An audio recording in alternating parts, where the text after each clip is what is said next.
Good afternoon.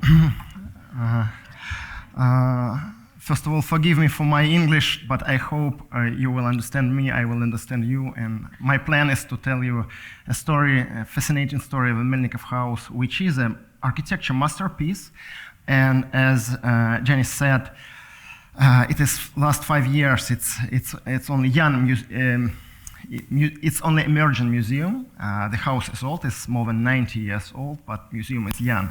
So we start this process of museumification with this very simple idea that it's architecture masterpiece. But the more we work with archive, with collections, with documents, the more we understand that it's much more complicated. Architecture is just a starting point, but it's not a final destination.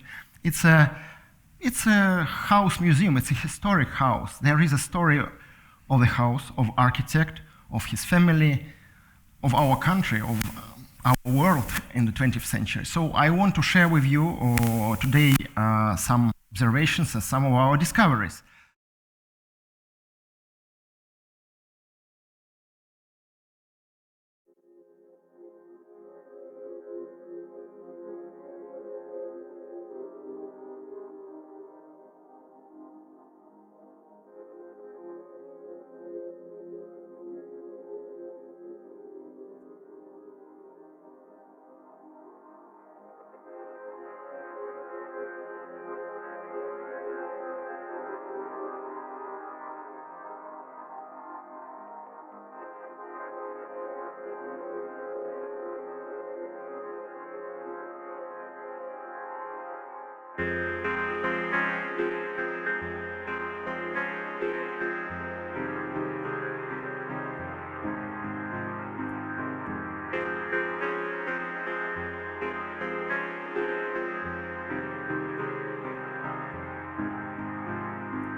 So this is how this house looks like now from the streets, from a street right in the downtown of Moscow, maybe a mile from Kremlin. And this is how it looked like 90 years ago, just after construction.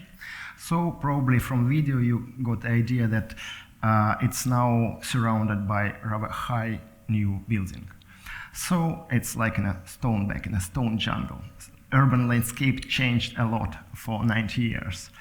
And, but if you pay attention to this high building on the left, it was before the Melnikov House. And actually, the house was built after revolution, 10 years after Russian Revolution in 1927, on the place of never built sister building, because that one before First World War, very successful developers project, and they planned to build sister building, second one. They got all permissions from the city. They managed to demolish some structure that was between two firewalls, between two brandmauers, but it never happened because of the war, First World War, then revolution, then civil war. And 10 years later, local authorities were deciding what to build there, a kindergarten or something else. And official version, which is probably on Wikipedia, is that a young and promising architect, Konstantin Melnikov, here is him at that time. He was like 37 years old. Applied for the land, applied for very unusual project. He brought to this committee meeting a very simple maquette of 2 cylinders. So it's, of course, it's not Melnikov who invented cylinders in our world, but the idea was not about cylinders as themselves, but about interaction of cylinders, interplay of cylinders. So this view from the above, you have the idea that it is more or less intersects for 1/3 of their volume. So it's like 2 wedding rings. But you can use them as models. You can use actually any number of these cylinders. So, and here, for examples of sketch projects by Melnikov, of chains made of cylinders, 5 cylinders, or multifoil, or he also proposed like snakes, etc., etc. It was presented as a prototype, as a model 1-to-1 of future social housing. 1920s in Russia, housing crisis, many people coming from countryside to the capital, industrialization, housing, well, shortage of housing. And yeah, it was on the agenda. This, not only in Russia, probably around Europe, look, Bauhaus, many other countries, the problem of rather cheap, not expensive social housing, yes, it was on the agenda. And it was presented in this way. But now, what we learned from, first of all, from the diaries of Melnikov, which we discovered and decoded, deciphered, is that it was just, let's say, just a camouflage, a cover. It was recommended by his connections, but his patrons in Moscow City Council to present it like this, in a socially and politically acceptable way at that time. But in fact, it was a dream of Melnikov of family home. And now we are coming to a family story. So there was a family of 4, Konstantin, Anna, and 2 kids, a boy and a girl, Mila and Vitya. And here is this nice couple, and this is Konstantin in almost military uniform, but don't be fooled, this is Imperial School of Architecture student before revolution. So he got his education first as a painter and then as an architect in Moscow School of Art and Architecture. And he was we can call old school guy. All his background, all his education, it was before revolution. And all his career was after. And here, the same couple, but maybe 30 years later, Anna in the living room and Konstantin in his studio. And yes, you may guess that he was a painter as well. And Vitya and Mila, Victor and Ludmila, so it's more or less the kids in the age where the house was built. And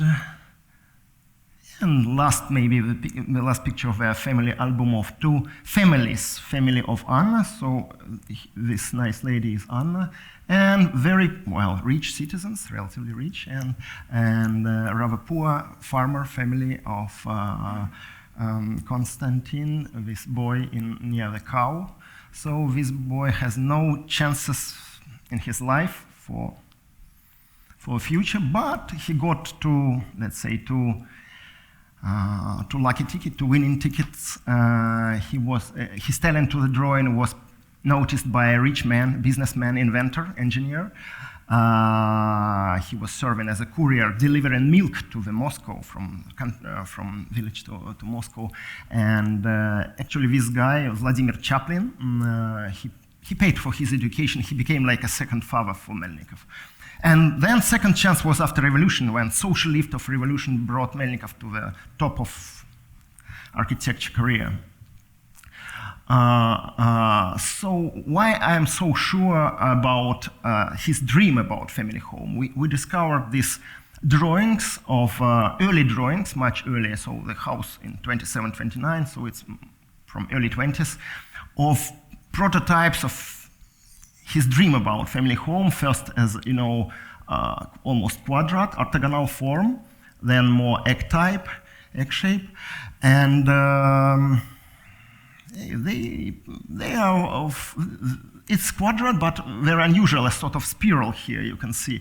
But these both versions, it has an important deficiency. You see in the center of ground floor plan here and here, you can see the heater, important in Russian climate.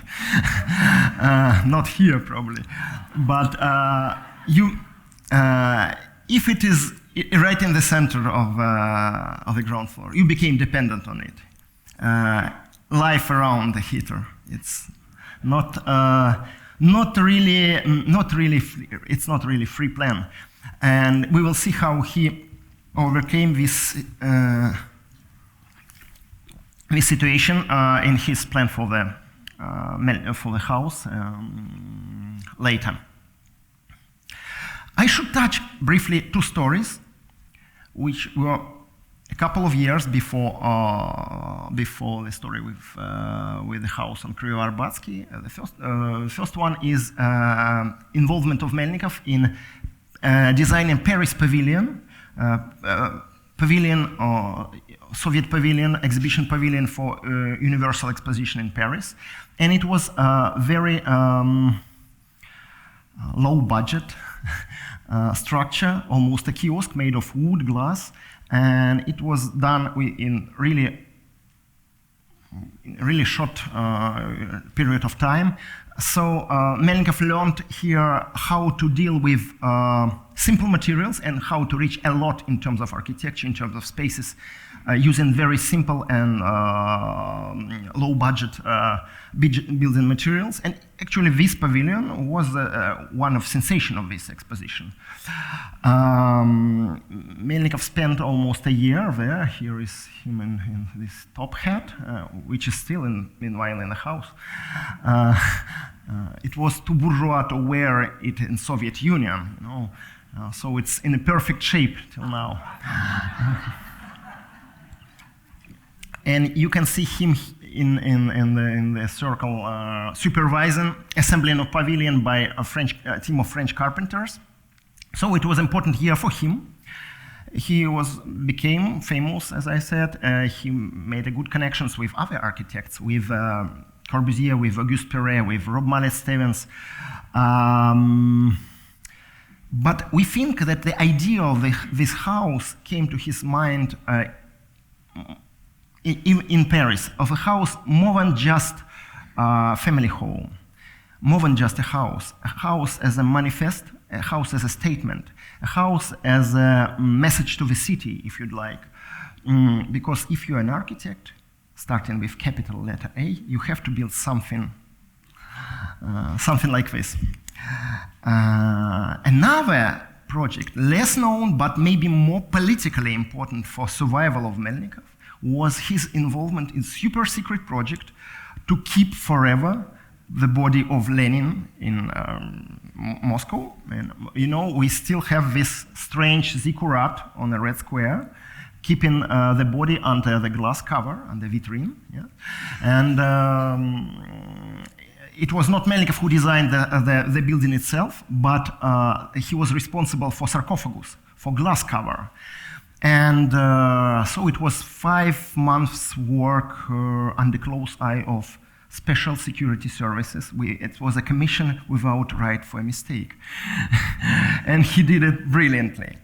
We think that now that, at least it's one of hypotheses, that the land, and it's a small piece of land, but right in the downtown of Moscow, it's like 1/5 of acre, was given to him as sort of as a compensation for his services, for his 2 important jobs for Soviet government. So he had a good, good patrons, good protection in the top of Bolshevik elite. These people, they all, you know, they all disappeared 10, 20 years later during Stalin purges. It was intellectuals, you know, very naive people, idealists, trying to build utopia. But these people, they helped Melnikov to got land for this experiment. So the whole story of family home was presented as an experiment on his family. Ongoing experiment, years and years, decades and decades. So de facto, it was not private at that time. It was given for experiment. Sorry. So, and maybe you noticed during the movie, but here is the picture, and you see the inscription above the street facade, which is the name and profession, Konstantin Melnikov, architect. And I saw the similar inscription in only one place in the world, in the city of Chicago, and this is Frank Lloyd Wright, architect.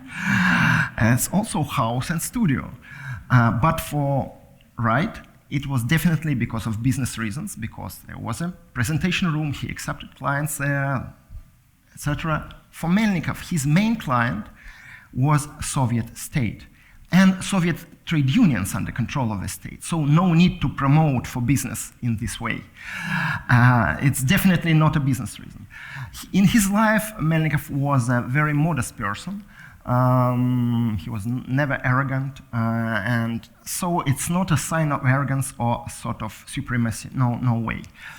Even it was it can be understood in different ways. For us, it's really a statement, a message to the city. I'm an architect. I live here. That's it. And as you may see on the right, there are different versions of this facade with a lot of glass on it, but in all versions, you see, important thing, this inscription, you may find this place. So for him, it was really, really, really important. What to say? It was a big mistake. It was like a time bomb. But it's a sign that this guy, he knew the price for himself. You know, he estimated himself rather. No problem with self-esteem, right? But it was a big mistake at that time in the 20s. Let's read again. It's not name of Lenin or Stalin. It's name of Melnikov. So he didn't understand the reality around him. So 10 years later, he was out of profession. Basically, it was forbidden for him to work as an architect, and he became like in exile in this house. So it was a dream. He reached his dream. There were a lot of difficulties. We will talk about him later. But he reached it. He paid for this. He paid with money.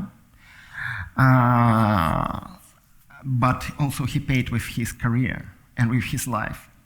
So he was never sent to Gulag or to prison. No. It was a place of his exile. Nobody took over this house.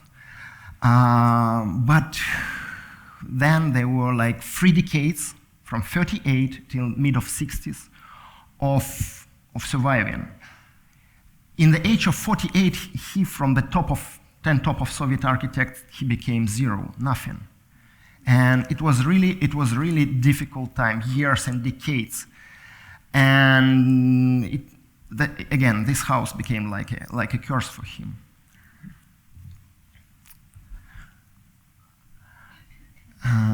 You may think about this house as about two cylinders, as about pure form, but I give you a few examples of other Melnikov's project, and you may see that he was a real master of form. Form for him was the essence of architecture, not function, form first.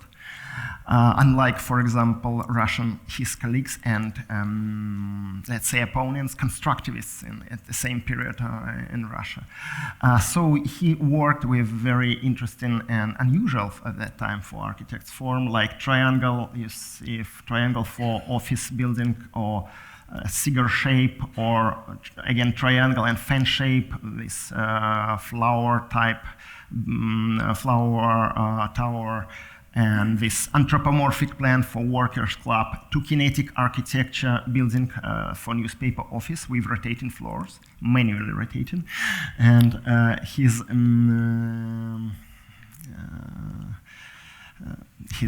version of Columbus Monument is Santo Domingo, rotating as well, because of nature forces, wind and water, and parallelogram for bus garage. So for him, architecture was really an art. And he was an artist in his heart first. He was a philosopher. Architecture was just expression of his different type of his ideas.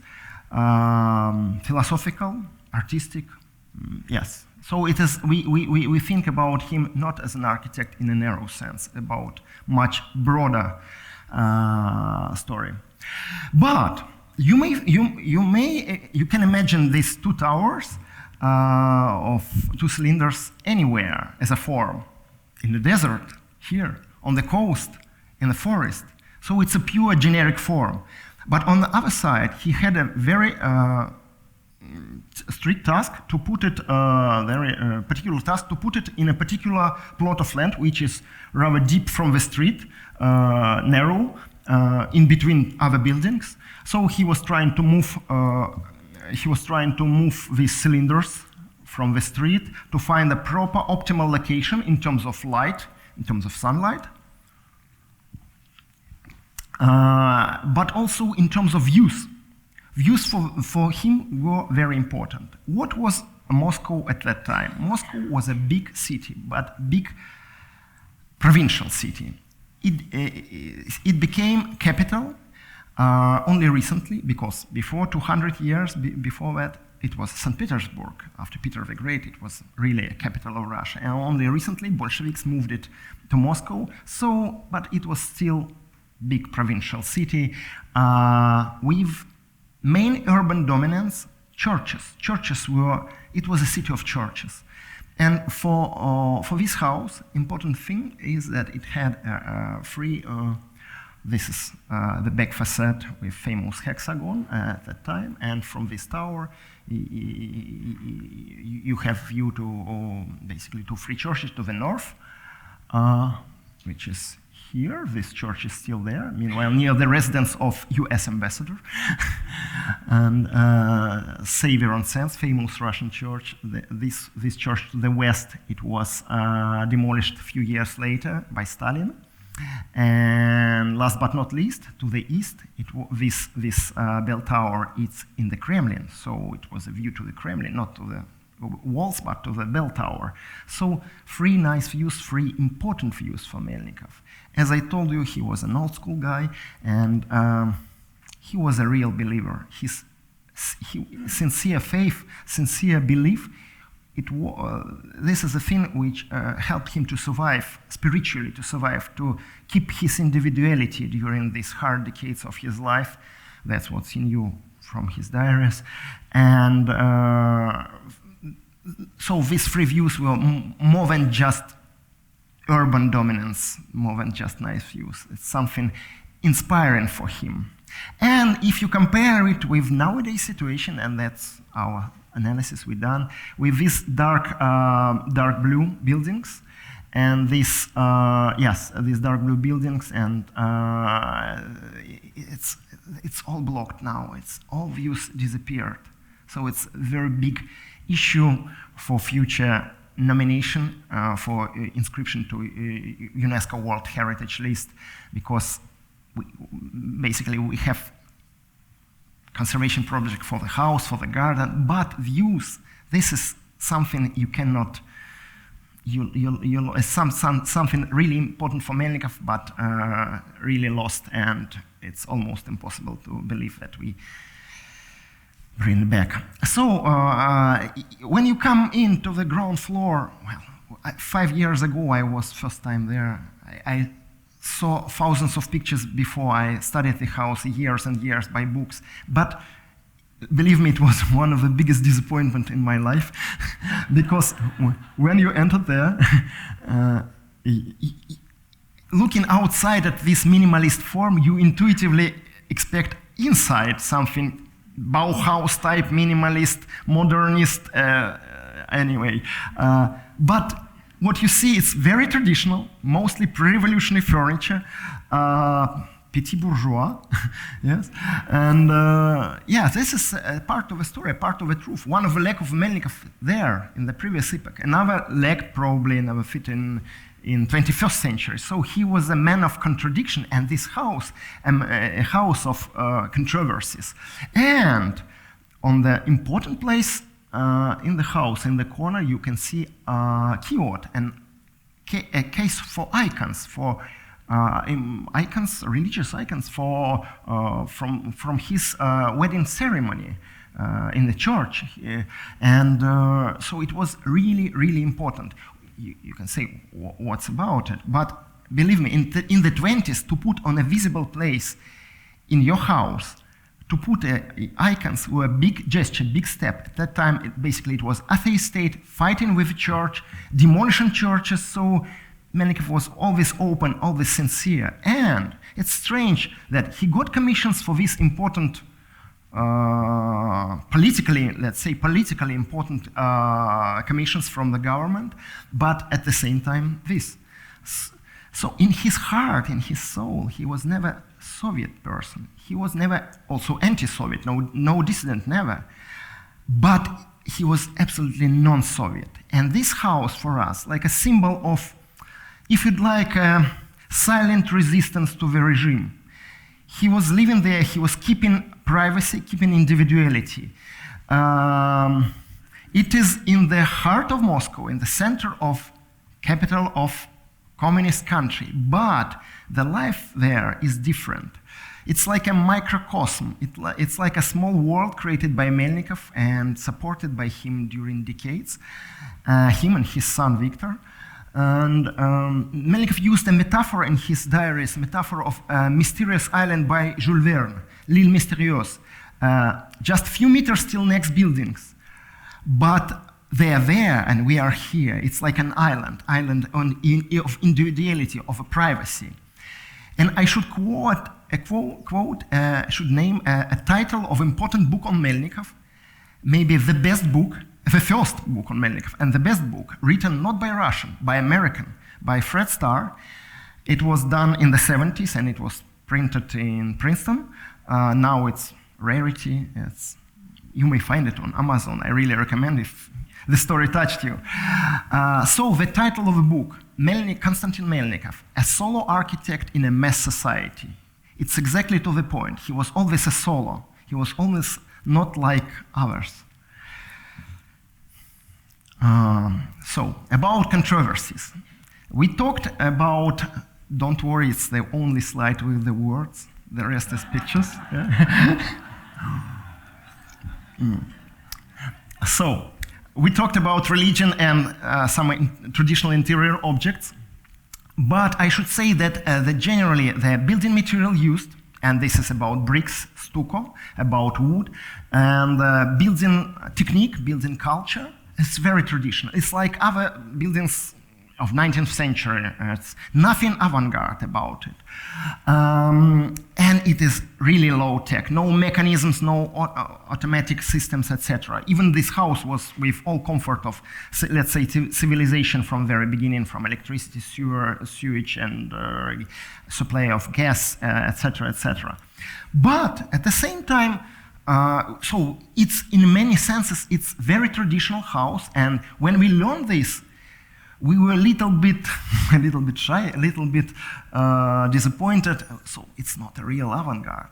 But in fact, in terms of architecture, in terms of spaces, not only in terms of unusual outside form, but in terms of plan, in terms of spaces, and in terms of this very low tech but very interesting structure, it's really modernist. It's experimental. This is true. This is avant-garde. This is really true.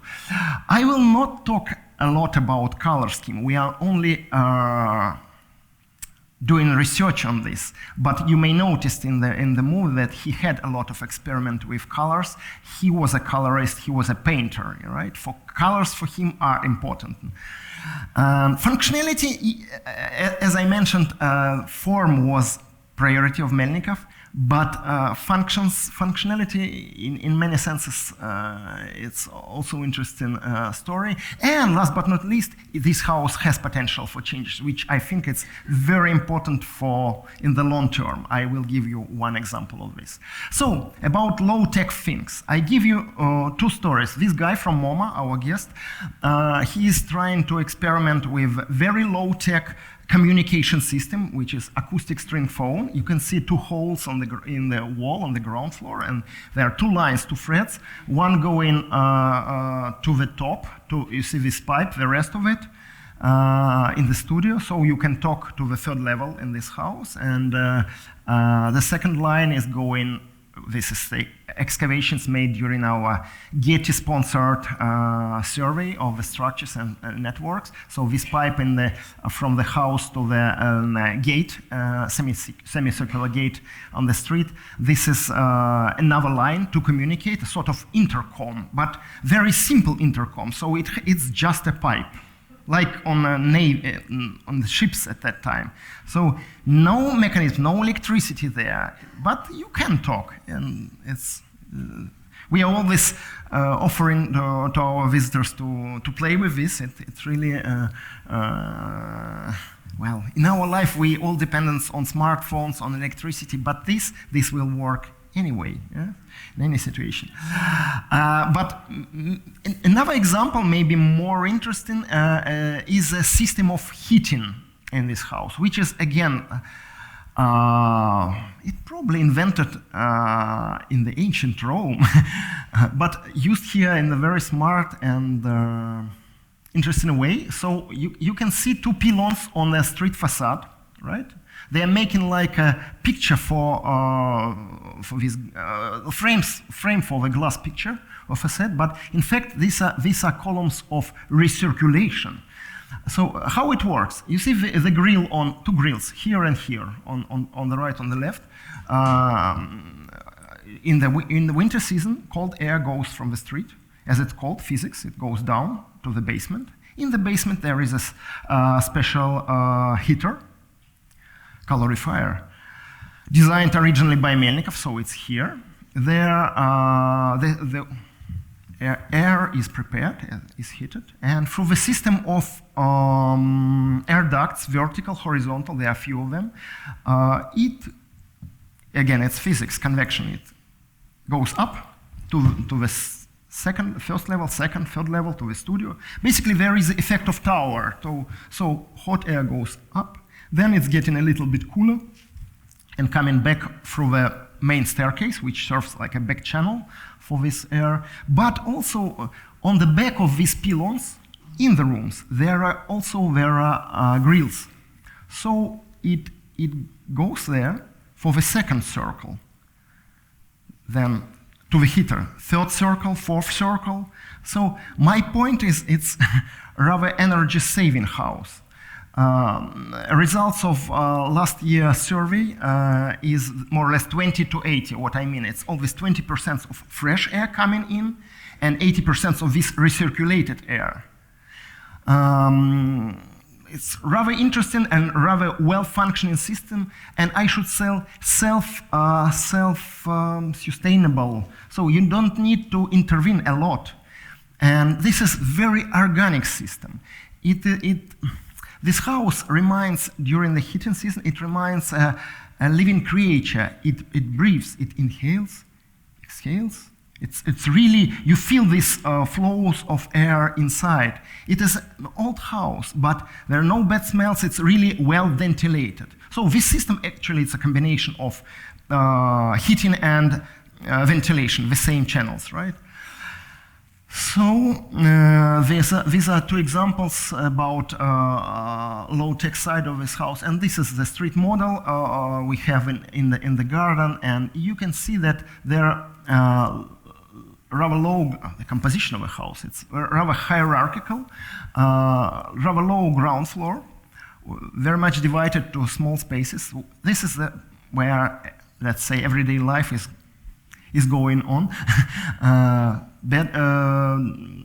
Dining room, kitchen, kids' rooms, what else? Storage, etc., toilet, bath. These two big rooms, studio and salon, they are similar by size, and Melnikov made a very quick decision about them. It's like a puzzle, yeah, installed into each other. But he was doing a lot of work about ground floor, trying to make it to reach maximum transparency. And if we compare the start of the story in 27 and what we have now after 29, you must see that there are many changes done during these 2 years of construction. And I should mention the word freedom, because Melnikov nobody was controlling him. He applied with this page with drawings to city authorities. They approved it, and that's it. And as he sponsored, he financed this construction from his own savings. Nobody was behind him. He was, I should say, 4-in-1. He was an architect, he was an investor, he was a future habitant, and he was an engineer, because he was trying to cut costs, to save money not only on materials but also on qualified on specialists. So he became an engineer. He was a good student in architecture school, so he has some engineering skills, and yeah, so he changed a lot during these years. And as you see here in this version 27, we have no basement. And the heater is, like in these earlier sketches we saw, on the ground floor. And you are very much dependent on it. It's like in a very traditional Russian house, you're running around this heater, and not really optimal plan, no. And here you can see a sort of penthouse with 2 rooms for kids. That later he gave him this 2 rooms with blue and yellow triangles you saw in the movie, small, I should say, Harry Potter type rooms, and arranged terrace instead. And last but not least, there was no idea of these famous hexagonal windows. You can see through all 3 levels, there are 2 vitrage, 2 vertical windows on the west and on the east. So he changed a lot during these 2 years, and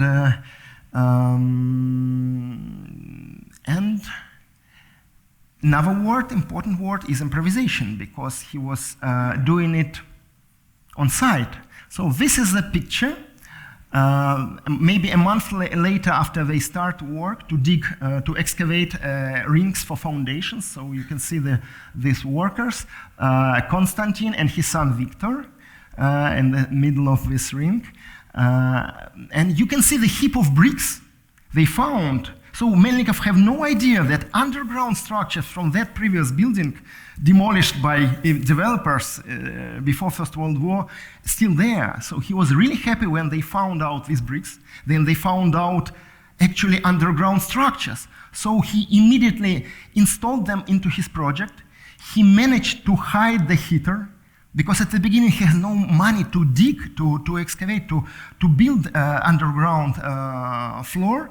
And so he used them also as, you can see the results of our research. We trying to match plans of different years, and these 2 pink walls, these are from the previous building. Yes, so they made like 2 walls of his basement. He hid the heater, he unlocked the ground floor, he made a revolution.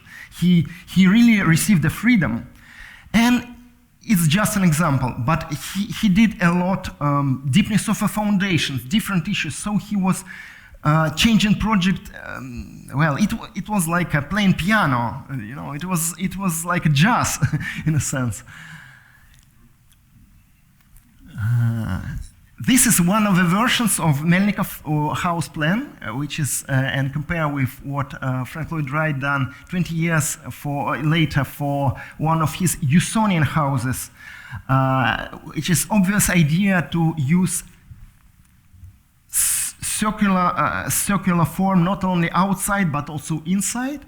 So Melnikov was also trying to arrange like a round table, like a semicircular wall inside, but later changed the idea.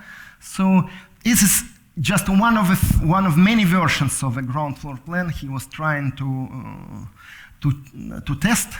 Yes. Meanwhile, they met once.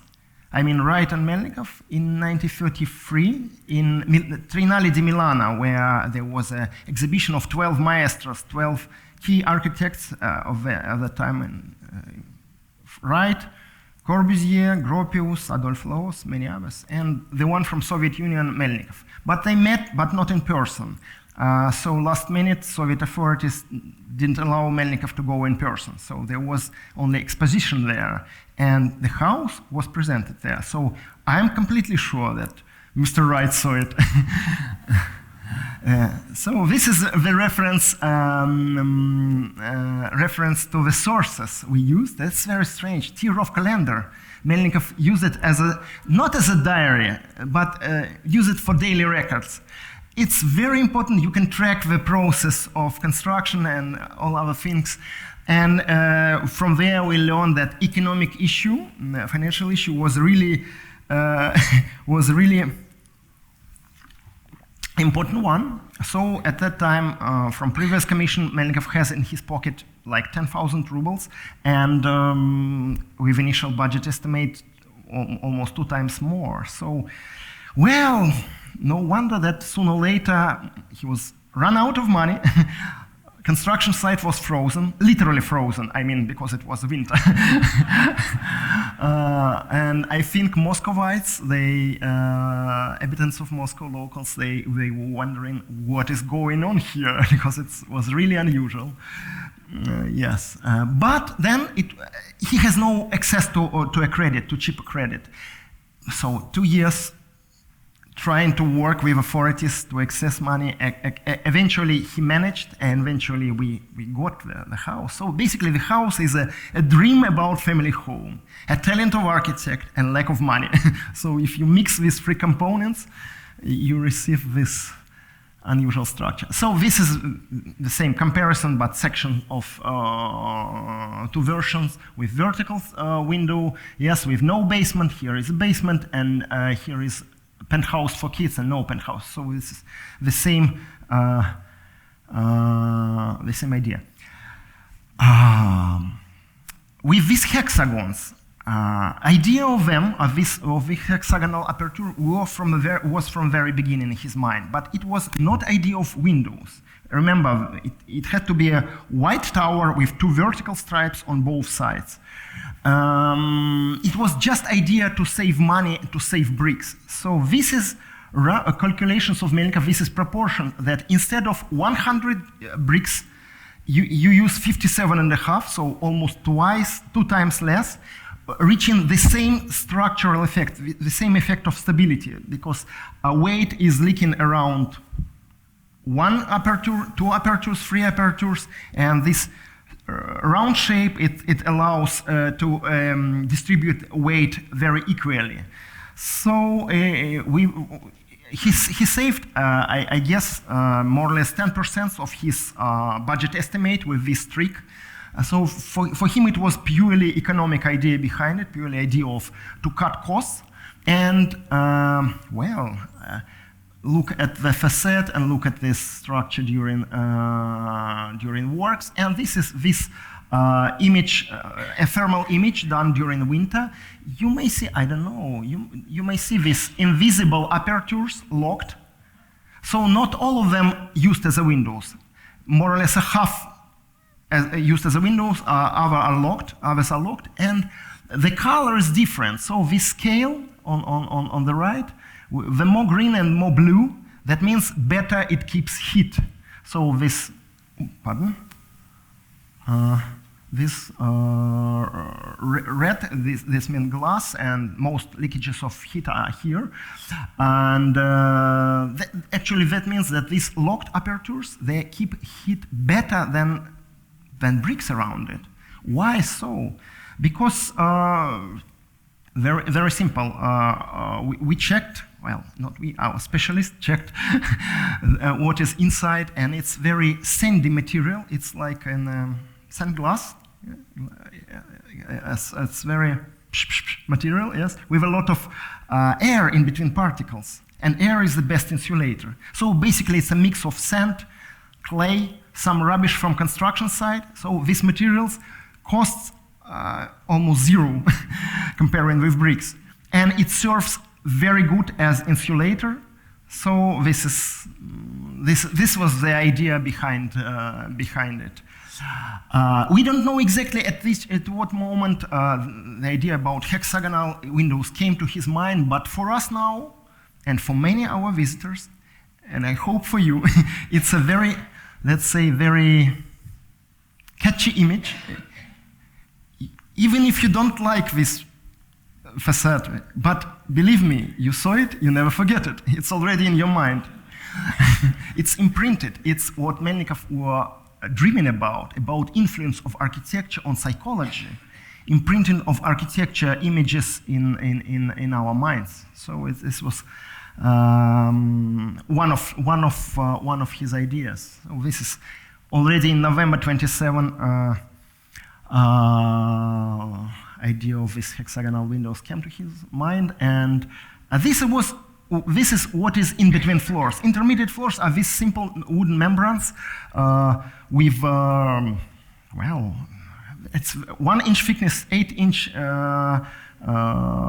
high, and with small step, it's a sort of pancake, yes? It's like 9 meters, I don't know, 9 meters, what it is, 30 feet length in diameter, and no supports, no beams. This is a sort of magic, but it's very reliable and very cheap structure. Cheap, not non-expensive. Again, economic factors were really important behind his ideas. This is the example in the 50s. Example that this is really, you have a really free plan, because only outer walls, these rings, does matter in terms of structural sense. Basically, inside all these wall screens, they structurally doesn't matter. You can took them away easily. So when his son got married and there were a family of 4 with two kids, Melnikov redesigned ground floor, took away a couple of walls and erected another wall. So it really was easy for him to adapt the house for the needs of the family. And also the idea of living windows. What I mean that you can, if you don't need in future, you can easily lock this window, and you can easily unlock this invisible aperture and use it as a windows. Basically, because this feeling is, again, structurally doesn't matter. Yes? So I found it as a very important and very, very important feature of this house, that it has potential for changes. As you notice, there are a few types of windows, different fenestration. In our climate, double glazing is important, yes, but different types of double glazing. You see on the ground floor, they're like crisscross with diagonal frames. On the top, in the studio, they're parallel. Different, they're similar in design, but completely different in functionality. So you can open this window, but really theoretically. What I mean that upper part is movable, but they moved towards each other. I mean, external goes in, internal goes out, they meet in between frame. It's for the ground floor. Why so complicated? We have no clear answer. Very simple version, against robbery, against thieves.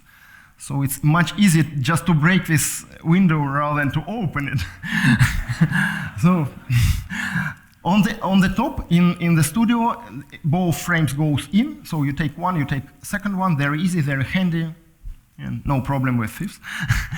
And in the bedroom, it's rectangular form. It is really with hardware because these parts, they are without hardware. They are, yeah. And this is example how in the kitchen how to use this window. Actually, not a window. It's like a sort of natural fridge, yes, as a cold pantry, yes. How to use this for our purposes.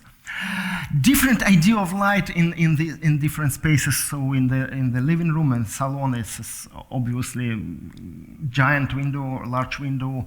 It's like let's say 16 to 13 feet. So I try to convert meters in feet. And but this is very direct light, very straightforward. In the studio, the story is completely different. You are bathing in this light. You have a lot of light, but it's much more indirect. It's much more soft, if you'd like. This is another story about the only octagonal window is here. So from my previous explanation, you may guess that this wall consists of these structural apertures locked. So this was locked as well, but last moment Melnikov unlocked it, and we know why so, because this is normal window which could be opened, yes, but this is just for beauty, because it is west, it is a sunset light, so you see this intervention of light on the pink carpet brought from Paris in 25, Art Nouveau carpet. It's very nice intervention, and more than that, it was a view to the church, which, as we remember, important for Melnikov, and even he didn't use in this case a diagonal frame. Why? Because it will cross the church, not nice. So he used this vertical plank to divide the picture in two parts, bell tower and the rest. And well, for this reason, he installed this. He cut two corners to install this T-type crossing. So that's why it's not 6 angles; it's 8 angles, and it's actually what we discovered during. Again, this pre-conservation survey, that it was not white, as you see, for many decades it was white, it painted white, but originally it was brown, in a sense like a frame for the picture, because it is a picture. In terms of window design, it's not the best one because it has its own limitations, so you cannot open it again properly till the end. But for Melnikov, it doesn't matter. He's an artist in his heart, and for him, this view is much more important than functionality. Functionality is here in this window. This is for the light. This is for the view. So this is different types of window we have, and you can see that the walls are outer walls. They are really thick. It's like 70 centimeters. That means 2.5 feet of thickness. Yeah, so you feel inside a little bit like in a church, like in a tower, but at the same time there is effect of pavilion, so effect of light. Again, controversies, right? And from here in the living room, staying back to the main window, you can see the idea of Melnikov of cylinders talking to each other in architectural language. So you can see one cylinder, second cylinder, the third cylinder. Yes, it's really important for him. So I mean that cylinders does matter not only outside for this form, but they play with each other inside as well. That's what I mean. And speaking about this big window, you can see that it is opened except the lower level of quadrats of glass. And in this case, you have effect of full integration in and out, and you are like on a grand terrace, in a grand loggia in a sense. So, but meanwhile, that space, sorry for if you look at this big window, it has many references, not only because of carpet, but also because of this big glass window, to the previous epoch, to the epoch of Art Nouveau, to the epoch, we call it in Russia, Russian modern, Jugendstil, all this type of art movement. It's really, this room, it has a lot of references to the previous epoch. Room next to it, which is a bedroom, is much more radical space. Actually, it's not a bedroom in a regular sense. It's not a private bedroom. It is a laboratory for sleep. Laboratory for sleep. So you can see now here, this is how it looks like now. Yeah? You can see a lot of old antique objects. And it's all appeared here after the war, so try to imagine that it was completely different. I show you the pictures. Yes, it was really purist bedroom, pure of things, except, you see, except blankets, mattresses, and pillows. Nothing is there, no furniture, no hooks, nothing to have to disturb you from the sleep. It is like a capsule. Right? It's never-ending interior. It's total interior. It's painted the same color from the top to the bottom. I mean ceiling, floor, beds. They are actually not beds. They are podiums, pedestals, a sort of platforms. They are installed. They are part of interior. They are not movable. Look, normally, bedroom is not a. We are completely run out of time, but. Still a few slides, if you don't mind. Okay, good. So normally, bedroom is not a place which you show to the guests. Normally, it's something private, right? But not for Melnikov. As we have visitors' book from the very beginning in this house, we know that people have wrote something pro and contra, and probably the first American who visited this place, he wrote something about exciting house, experimental new lifestyle, blah, blah, blah. But he wrote bedroom is not up to our American standards because it lacks possibilities for furnishing. He didn't get the idea that he came to the laboratory for sleep. You can consider it as a spaceship. You come there and you sleep and you fly millions of years somewhere to the space. What are the sources of inspiration for this strange bedroom, for this strange experiment on his own family? So please remember that the whole family, parents and kids, were sleeping there together. And only these wall screens, from very beginning, they were visually separating kids and parents' platforms. Yes, actually, you cannot approach the bed. You have a little bit to jump on it, right? Yeah. So we have very realistic study paintings by Victor, his son, who became a painter in his life later. And it's a good source of information for us. So you see that the color was the same, and it's normally described as golden copper, something like this. And for Melnikov, there was a special theory of sleep in his mind. I don't think that there was really scientific theory. It was a mix of science and some mystical religious things in his mind.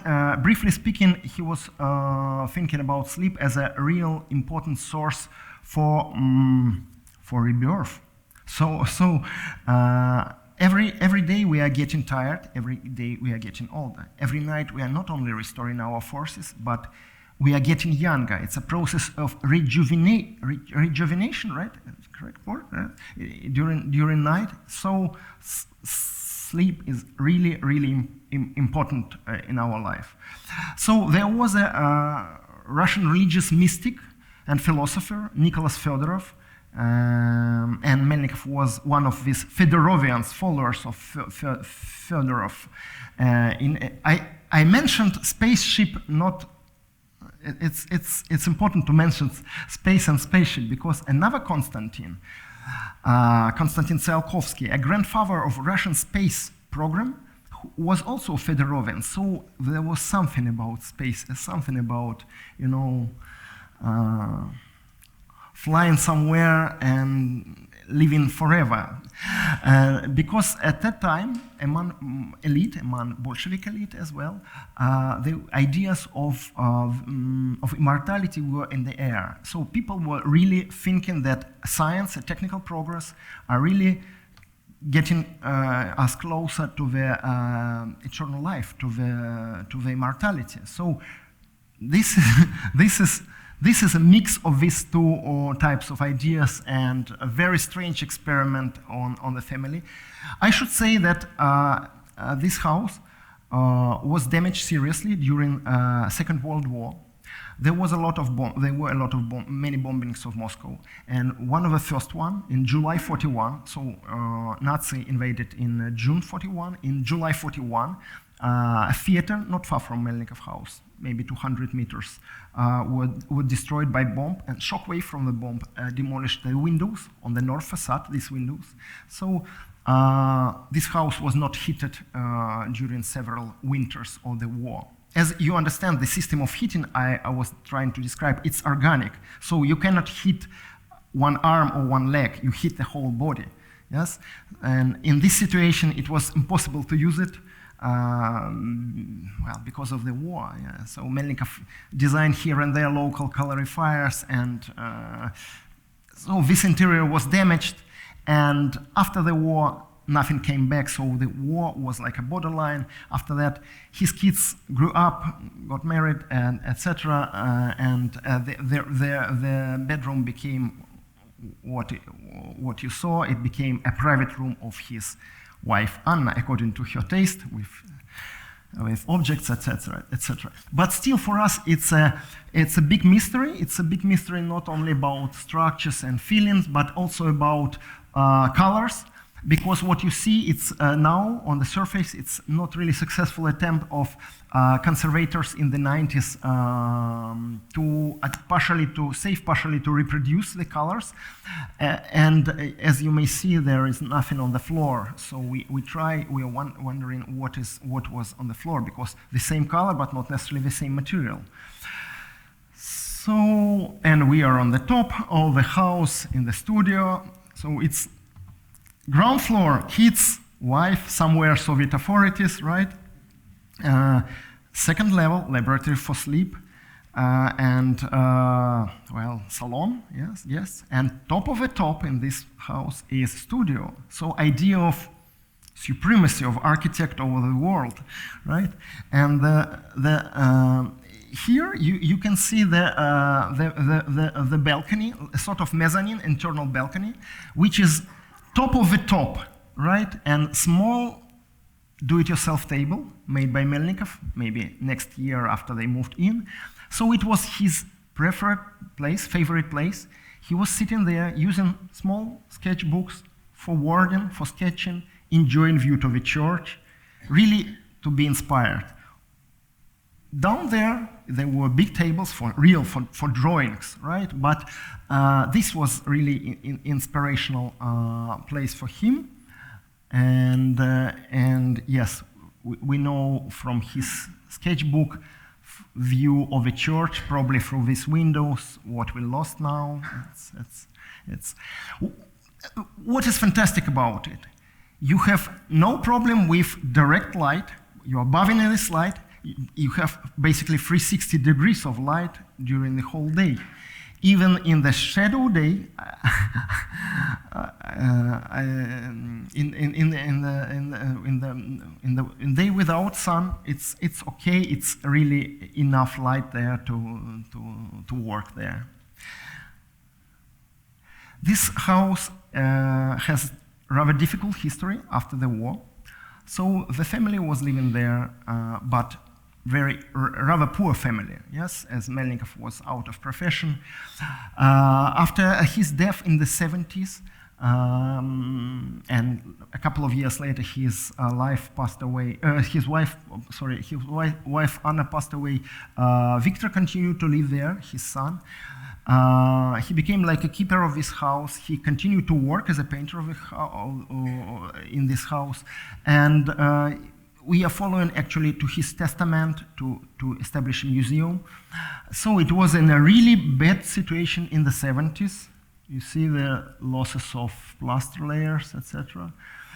In the 80s, it was finally accepted as as a regional landmark. And first ideas of the museum of conservation came to minds of officials. But in the 90s, there was a big boom of this development around it. So you can see here the guy in a hard hat, right? So it's a rather deep underground parkings, I should say, 2 levels under it. So around this fragile structure made of wood. Yes, it's really fragile object.